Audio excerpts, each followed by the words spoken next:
is about clipping out a really simple object like a product, like this bag of dog food. So I found this image on Google Images.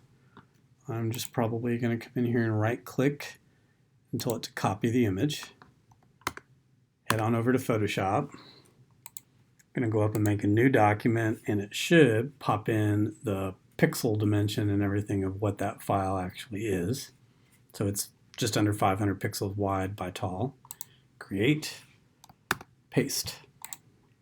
Okay, and now that I've got this sitting here, sometimes you might need to increase the canvas size so you have a little bit more room to work with around the edges of this, but it's probably fine just because it's so simple. I go find the quick selection tool. I make sure that the hardness is set pretty sharp.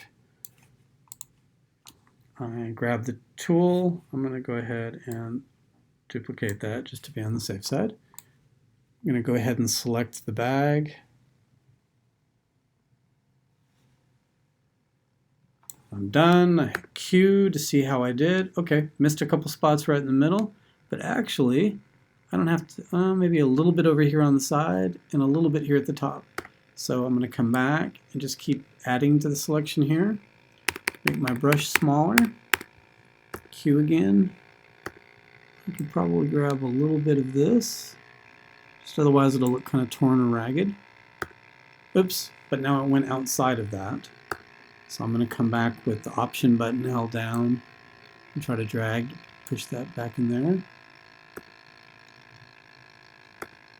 Maybe come back in and see about right there. That's good.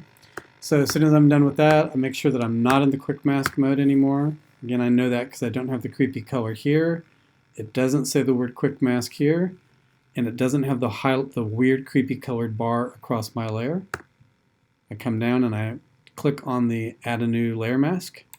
Blink. I turn off the levels on the other things. I see my gray and white checkerboard. I go ahead and hit save. And that's it for this one. Sometimes people want to come back in and they want to make like drop shadows underneath the bag here in Photoshop. And I'll be honest, they sometimes look a little bit better, but it's just probably so much easier to make those in InDesign that I'm not going to include that in this video.